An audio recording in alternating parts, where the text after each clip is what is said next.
Hi everyone, welcome to today's Family Talk.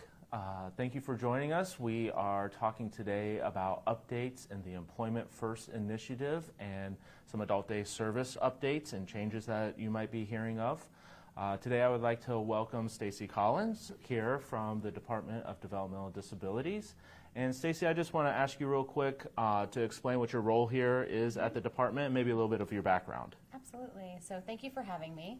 I'm really glad to be here with you today. So I am the lead for the Employment First Initiative and Community Life Engagement Initiative with the department. I'm specifically in the Division of Policy and Strategic Direction, and I've been with the department now for about 5 years. And before I joined the department, I had the opportunity to work in county board service, work as a private provider, and actually work to develop a small provider organization. So glad to be here with you today and answer any questions that you might have. So for those who may not know what the Employment First Initiative is, give us just a brief background on what Employment First is, how it came about, and maybe what the purpose of it is. Absolutely. So the Employment First Initiative really started back in 2011, but officially was cemented in 2012 when Governor Kasich signed the Employment First Executive Order. And basically the Employment First Executive Order really just put in place that all individuals should be presumed capable of working in the community. So the purpose of it was to really make sure as a system we were supporting individuals to have the choice and option to work in the community no matter their disability. And so we always talk about employment first and say every person, every opportunity, no matter the talents that they have. So we've been working on it since 2011. Okay, great. So give us some of the priorities that the Employment First Initiative has. Talk a little bit about the vision and where we're going with it. Yeah, so within Ohio, when we think about Employment First and community life engagement, what we really are looking for as our vision is we want to make sure as a system that we have working age people working, and in doing so that we have services and supports to help somebody get a job, help them keep a job, move in between jobs, maybe they're interested in trying something else or advancing in a career. Also making sure that as a system we have transportation to get people to and from working. Also within not only working, that we have working age people being able to get jobs in the community, but we want to make sure that we have services that are available when they aren't interested in working, or maybe when they are working they want something to do either before work or after work. And so if somebody isn't interested in working, that we have services that really support that person to get to and from things that they enjoy in their life and be able to do things that are meaningful to them. So really when we think about the vision, that's our vision of our system in Ohio. We do have 3 priorities that help us bring that vision alive, and one of them is person-centered planning. We really need to make sure that our system, we are doing things that are important to and for a person, as well as that we're prioritizing community membership. So how are we participating within services meaningfully in our community, as well as how does everybody, every person have the opportunity to work in the community if they're interested. One thing with Employment First that I've said often is it's employment first, it's not employment only. So we do not have any goals or targets that 100% of people are working in the community, but we do want to make sure that 100% of people are having the conversation and option and choice to work in the community. That's great. So for the families out there who may not understand some of the forces that are driving some of this, tell us a little bit about what's going on federally that might be impacting Employment First and some of the things going on here in Ohio. Yeah, so we have been keeping an eye, of course, federally in regards to what's happening within our service system. And there has been multiple things that have happened over the last several years. Some of the big areas or items, of course, is the Americans with Disabilities Act, and really making sure that as a state system that is supporting individuals with intellectual and developmental disabilities, that we have choices and options for people to get services where they want, to live where they want. Another kind of big piece of federal legislation that has impacted us in Ohio that many people have been working on is out of the Centers for Medicare and Medicaid Services. There's actually 2 things that occurred back in 2014. One was what's called the conflict-free case management rule. The second is the settings rule. And so conflict-free case management basically just means in Ohio we had a lot of our county boards who were actually authorizing services and planning for services and also delivering it. And so within this federal regulation, really entities had to choose one. Like you can either plan and authorize services, or you can do this, you can deliver the services. You can't do both. And so all of our county boards have decided to shift from actually service delivery, and we have till 2024 to do that. And then the second piece of the CMS regulation is the settings regulation. And so what that basically is for anybody getting a home and community-based waiver service, that in fact they're getting those services in their home and their community, that they have choices and options for services that will help them fully participate in their communities of their choice and meaningfully. Doesn't mean that everybody has to get services in the community, but everyone deserves to have those options and choices and decisions to do that. A fourth piece of federal legislation that also occurred back in 2014 was what's called the Workforce Innovation and Opportunity Act. This sits out of the Rehabilitation Services Administration at the federal level, which impacts education as well as state vocational rehabilitation agencies. And that federal regulation in particular, how it impacts our system is it put limitations on when individuals can be paid sub-minimum wage. And so all of those things are really things that are helping transform our system in Ohio. So those are a lot of changes and big changes in a lot of aspects. So here in Ohio, you formed a group of folks to come together and kind of what we consider build a bridge between services as we once knew them and these new services or these updated services that are kind of driven through some of these different regulations and rules. Tell us a little bit about that bridge, the phases that Ohio is going through for that, and describe that for families that might be experiencing that change. Absolutely. So when we started the work back in 2012, we knew that in order to really transform the way individuals receive services in Ohio, that we're going to have to look at multiple things, that we were going to have to look at policy, we were going to look at funding, we needed to look at training and technical assistance and how we built provider capacity, also how we communicated and spoke to individuals and families about services. And so we were really starting the planning into all of this and really started digging into the actual financial aspects of it. And so started looking at our Medicaid waiver services and what are available for adult day and employment options for individuals. And we heard loud and clear at that time, we were trying to make some decisions about what we would do in services and heard, you can't do too much too fast. And so you really need to slow it down with the number of people who are getting services in Ohio, and we need to do it in phases for them. So at that point, right around 2014 is when we set up the phase plan after hearing the need for really being strategic and again phasing the changes from 2014 all the way to 2020, 2024. So what we've done is really used our work from 11 all the way up to about 15 to kind of lay the foundation for our work moving forward. That's really kind of the start of the first phase.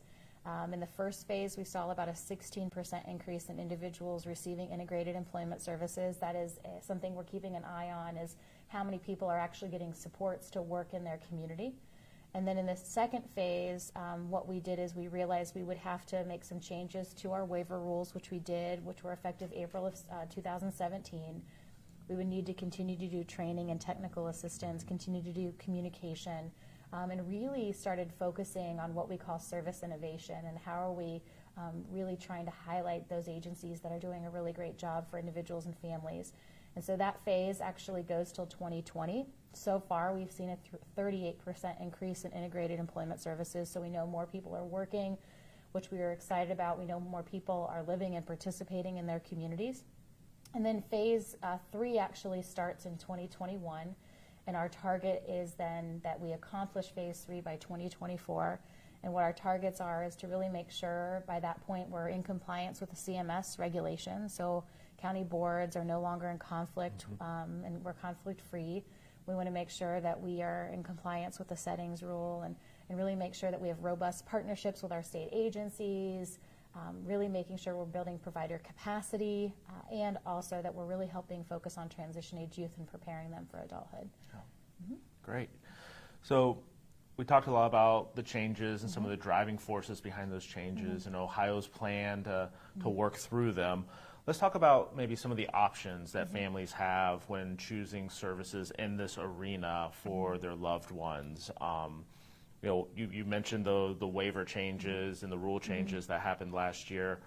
Maybe let's highlight some of those service options for folks, kind of put the puzzle together for families who might be looking into this, this area. So let's start with adult day supports, maybe a quick overview of what that is and what families could expect from that type of service. Absolutely. So when we looked back at that vision, we really wanted to make sure to have that array of services, right, to support you getting ready for work, working, or even when you don't want to work or you need to do things outside of work. And so the Adult Day Support Service is really the Medicaid-funded service that is available to you. It's not work-based at all. And so I really consider it more of our social recreation service. And so if you like to connect with people, if you like to volunteer, and it's really just about giving back, if you need any assistance with personal care or you need medical assistance during the day, that's really that catch-all service that can support you before work, after work, or if you don't want to work. And really building skills as much as possible, maintaining skills, and connecting with your community. Okay. And then the next one is vocational habilitation. We'll get into a few more details about that in a little bit, but just kind of a broad overview of what vocational habilitation is. Yeah, so the vocational habilitation service is a work-based service. We typically call it a pre-vocational service, and so what that means is it's a service available to help you build the skills that you need to get ready to work in the community. And so vocational habilitation is typically a service that it can happen in the community. It could happen in what we call a facility. So vocational habilitation typically happens right now in a sheltered work or a work center, but it also can happen in any community setting. It just can't happen in your home. And so vocational habilitation, again, is really about building those very general work skills. So I need to focus on attending work every day and paying attention to details and tasks, asking for help, completing a job as assigned. And so it's really that general, basic employment service. So moving on from vocational habilitation into kind of the career planning part of the service. I know there's a lot that goes on within that category. What can families expect if they're looking into the career planning piece of it? Yeah, it's a great question. So Adult Day and Vocational Habilitation is a group-based service. So typically you see those services being developed in a group. Career planning is a newer service that we actually made available April 1st of 17, and it is a one-on-one service. So it's not a group-based, it's intended to be one-on-one service provider to individual receiving the service. And it is really about all the planning and preparation you would need to obtain a job in the community.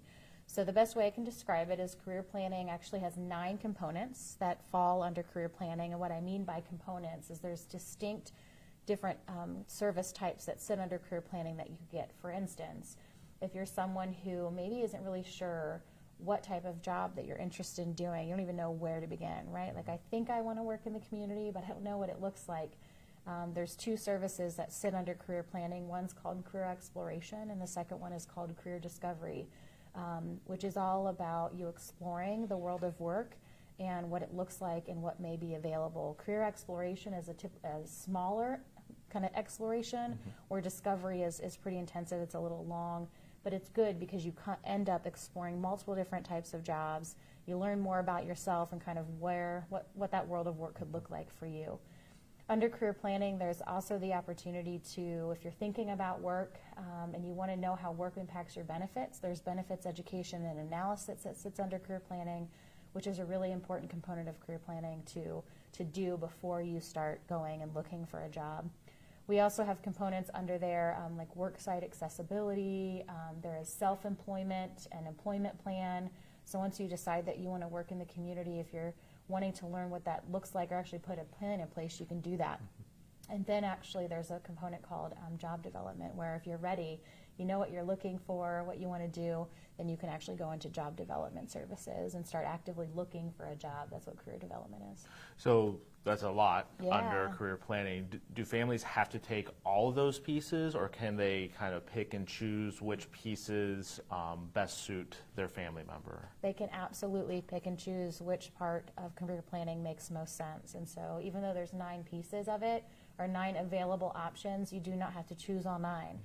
So you can really use your adult day services budget for, you want to just do career discovery, and career discovery is all you're going to need. Or if you just need a benefits education and analysis, you have the ability to be flexible. Just need to get with your service and support administrator and decide what's the best next step. Awesome. So based on that person-centered plan, those services really should come to light as part of the planning process, and then being able to pick the right one that fits the person in their path. Absolutely. That's awesome. The next one I have here is the group employment services. People may know that under a different name, so talk a little bit about that and what it's used for. Yeah, so our group employment support service used to be called Supported Employment Enclave. So typically, if you're familiar with the term enclave, that is absolutely group employment supports. And so that actual service is available if you want to work in the community, but you are interested more and you need some additional support. So what I usually describe group employment supports as is a service that really isn't about you building general work skills to work in the community, but if you know there's a specific job that you want to do, but you aren't ready yet to actually get a job in that specific career. So you need some additional support to learn a specific job. For instance, we have a lot of people on work crews for janitorial or crews for mobile work crews at big warehouses and factories. You know, that group employment support service is really about enhancing a skill in a certain position that will eventually lead to working in the community. One thing about the services that we have available, both vocational rehabilitation and group employment supports and our other services, is about getting you as close as we can as to getting a job in the community, and then hopefully maintaining that job in the community. Great. And then this one is the individual employment support. What does that look like? We've been talking group, talking one-on-one. What does it look like? Yeah. So individual employment supports is another one-on-one service. So career planning, individual employment supports are one-on-ones. Group, adult day, and vocab are those group services. And so individual employment supports, it used to be called a couple of years ago, Supported Employment Community, but it actually moved and transitioned. Supported Employment Community became career planning and individual employment supports. And so individual employment supports is the service that's really available to you if you're on a waiver to help you maintain your job of working in the community. So you've already got your job in the community, and now you just need help to keep it, whether it's a job coach checking in on you every week, once a month, and that should fade. But that's the service available for someone to support you on the job and to help you keep it. We talked a lot about these services in the context of employment and jobs and work. Can they be used in conjunction with other services? So, for instance, the Opportunities for Ohioans with Disabilities has services available. Can these waiver services also be used with those? Absolutely. So the services themselves, so all the ones that we just went through, you can access any combination of them through your waiver.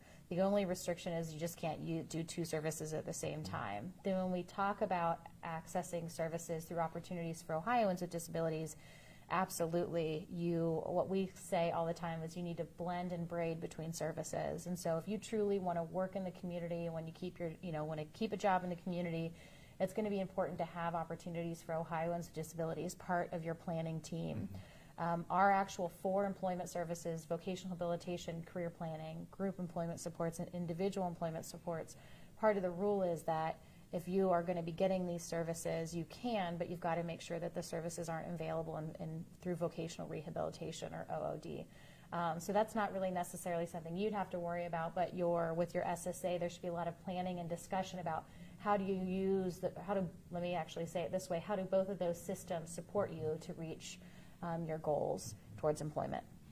So there's lots of different words out there Correct. to be used for employment. Can you say a little bit about what the difference is between integrated employment or competitive employment? Just some of those words that we hear used while we're planning and how that fits into some of these services. Yeah, so that's a great question. We use a lot of different terms when we talk about working in the community. And so when we talk about integrated, integrated means that you are actually working in the community and that you're working with individuals with and without disabilities. And so the biggest piece of integration is that you aren't working and it's only individuals with disabilities that you're working with, that you're actually in an environment where you have, or at a workplace where you have the opportunity to engage with the majority of people there. And again, it's people with and without disabilities. Then when we talk about competitive, and you hear the term competitive, a lot of times you're going to hear competitive integrated employment. Competitive really looks at a couple different things to define competitive, but the biggest components, or the easiest way I can describe it, is that no matter disability or no disability, right, that you have the same way of entering a job as everyone else, that you go through the same hiring practices, you go through the same application practices, and that when you're onboarded into an agency, you're onboarded the same way everybody is. In addition to kind of how you get the job, a second piece of this is the pay. And so disability, no disability, if you're entering in a similar job with similar experience, that you are given the similar pay based off of, again, your education, your experience, and who you are, that you aren't necessarily paid differently because you have a disability. And then the last piece to the competitive part is that you have the same opportunities for advancement. And so within the organization, you're coming the same way, your pay is similar. It doesn't mean that you have to be paid as all similar jobs, but again, same experience, same job, but that you have the same opportunities for advancement. So disability, no disability, you have the option to apply for different positions, you have options for more hours, more responsibility, and that you have the opportunities to work for that. So those are really the difference between competitive and then integrated. Great question. So all these waiver services, I just want to reiterate, are available to folks that have either a level 1, an individual options waiver, or a self-waiver, and should be incorporated into the person-centered planning process that you go through when developing your plan every year. So if any of these options sound like something that might be a great fit for your family or your family member who might be receiving these services, bring them up in your planning session, ask about them, and see if they're the right fit for you. That's what I'd really like to ask folks to take away from that piece of it. So let's go a little bit more in detail about some changes that might be coming to the vocational habilitation piece of this. We talked a little bit earlier kind of what the broad general overview of that service is. Let's talk a little bit maybe about the history of that service here in Ohio and the legacy that it brings. Yeah, so the vocational habilitation service, we haven't really used the term a lot, but it is the service that typically we see are supporting individuals in sheltered workshops or work centers. We know that we have close to right now around 17,000 people who are receiving that service in Ohio. And it is, again, really that service about building those general work skills. We know there's a lot of history and legacy that goes along with our sheltered workshops and work centers in Ohio. And we know it's really important to people. We know work centers are important and sheltered workshops are important because it's your job, it's your family, it's your friends, those that you see every day. I mean, we hear a lot how many people, you enjoy going and you feel safe when you go. It's provided a lot for people in Ohio. Yeah, so families, that might be the only thing that they know. That might be the only service option that they've been exposed to. So really talking about those other ones when they're in the planning process is important, as well as talking a little bit about going forward. So we have this legacy, we have this history of where vocational habilitation has been provided. Talk a little bit about the employer and provider relationship, because oftentimes those two services or those two roles can be confused in that type of setting. Absolutely. So again, the vocational habilitation service can happen anywhere except pretty much your home. It can happen in the community, it can happen in a shelter workshop, it can happen at a work center. And one of the things with the vocational habilitation service right now is we've been using that service, well, I guess the best way I could describe it is we're at a point where we need to make sure that we kind of right-size the service. And so we have a lot of people right now in Ohio using the service who working at that work location is really important to them. The challenge is that the service is about building those general work skills, getting you ready for working in the community. It's not a service that's been about kind of you working in one location for a really long time. So currently what we have happening in Ohio is we have our kind of provider also sitting in that role of an employer. And so we have, and when you do both, you can do both, but it just kind of sometimes conflicts with each other, because as an employer, you want to make sure that you're hiring as many people as you can, right, to get your job done. You want to make sure that you are offering better wages, that you're offering better benefits, and that you're doing things to really retain your workforce, right, to grow and retain your workforce depending on what, jobs or work that you need to get done. On the Medicaid side, if you are actually a provider, so if you're doing a Medicaid service, we typically use the term you're a Medicaid waiver provider, service provider.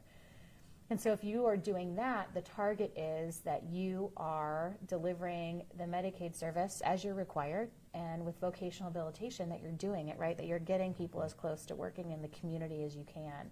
And so typically when you are doing both, sometimes they just, get a little conflicted with each other. And so it's just trying to figure out how do we have the ability where individuals with intellectual and developmental disabilities can have jobs, but also if we're using Medicaid services, that we're doing so according to regulation, because we know the service is important to a lot of people. Right. And so that's that employer-provider relationship. I mean, it can happen. No one's saying that it can't happen. It's just what we're noticing is when you really try to be a really great employer, it's typically kind of conflicts with the Medicaid reg and vice versa. So because of that history and legacy here in Ohio, in combination with using federal Medicaid dollars to fund the waiver service of vocational habilitation, this is a really complex issue. Correct. So talk a little bit about the work group that has come together to come up with some ideas and some plans to go forward to help move this service in the right direction. Yeah, so back in 2017, actually in September of 2017, we developed a group that's called the Payment and Adult Day and Employment Services Work Group. If we're good at anything, we've got really long names for things. And so the purpose of this work group originally was to really evaluate. We were getting a lot of questions about how individuals were being paid in Medicaid services, adult day, and vocational habilitation. So it was really about coming together to really put some solutions or ideas, suggestions around what to do within the service delivery. And a lot of the questions stemmed from our work and our training that we were doing to bring out some of these revised services in April of 17. And so it really has developed into a group that has really started to take a larger look at services in Ohio, in particular right now the vocational habilitation service.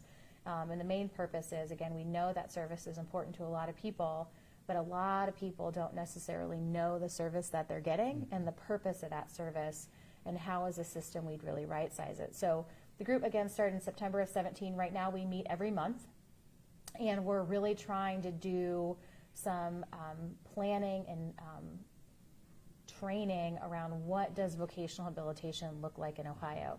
So the actual work group, it has a work plan that has goals and targets set forth for us to then make some system recommendations on how do we right-size that vocational habilitation service and to come up with those recommendations by August of 2019. So we should say that this isn't just a bunch of DODD folks sitting around a table making these decisions. So this work group, say a little bit about the makeup of the work group, who's involved, who's providing the input. Yeah, so the work group right now is about 30 people. And is a combination of multiple different stakeholders across the state, but hopefully I don't forget anyone. The majority who's represented is our Ohio Association of County Boards. We have our Ohio Provider Resource Association represented. ARC of Ohio has a seat at the table. APSI with an I, which is a guardian agency, and then also APSI with an E, which is the Association of People Supporting Employment First. We have our different ICF associations, OCA, OSID, who have representatives at the table. We have the Ohio Association of Adult Services, a rep from the Privatization Support Group that is here in Ohio. We have People First of Ohio represented, the Ohio Self-Determination Association represented, and I'm hoping I have not forgotten anyone. We do have several other providers who are affiliated with different associations, or maybe they aren't, who are also representatives at the table. Right. And so the ultimate outcome for this, what's the next steps for this work group, and where can folks find more information about the work group and the work that it's doing? Yeah. So we actually have specific targets set out for us to achieve every month. And so if you're curious on seeing what those are, you can go to the ohioemploymentfirst.org website. So it's www.ohioemploymentfirst.org. And there is a button at the very top that says Vision and Strategy. If you click on that, then you'll see the 2018-2019 work group update. That's where you're going to find everything. You'll see the work group list, who actually is members of the work group and who are they affiliated with. You also will find contact information, so phone numbers and emails if you're interested in talking with anyone from the work group. You will find our actual year schedule of objectives that we're trying to accomplish every month. Kind of this first part of, or the end of 2018, we are working really to clarify a certain component of the vocational habilitation service around payment in that service. And then moving through 19, our target is, again, to come up with some larger system recommendations on what we're going to do to right-size that vocational habilitation service. Also, you'll find online our meeting agendas, our meeting minutes, our presentations. Our goal is to have that up, hopefully several weeks after the meeting, so it's pretty current. If you're interested in learning, seeing the information, talking about the information, don't hesitate to reach out. Great. That's all great, wonderful information, great contact information for folks who want their voice to be heard, can possibly reach out to some of those work group members to make sure that it's coming to the table. That would be wonderful. So we talked a little bit earlier about those service options and how vocational habilitation is one of those service options. Where can folks find those service options, descriptions of them? Where can they find more information about that if they want it? Absolutely. So if you visit the DODD website, so dodd.ohio.gov, there is actually easy read documents that outline each of the services available for you. So it describes all of the services that we went through in a really easy to understand format. And so that's where you can find it. And feel free to distribute them, use them however you see fit. Great. So I'd like to thank everybody for watching today. If you do have questions about either adult day services or the vocational habilitation work group or anything along those lines, please feel free to leave those in the comments. We will try to get to as many of those as we can. Really like to thank Stacy for being here today with us, and we'd like to invite you all to check out our website at dodd.ohio.gov and go to the supporting families portion of the website where you'll find all of our upcoming events and resources for families. Thanks again.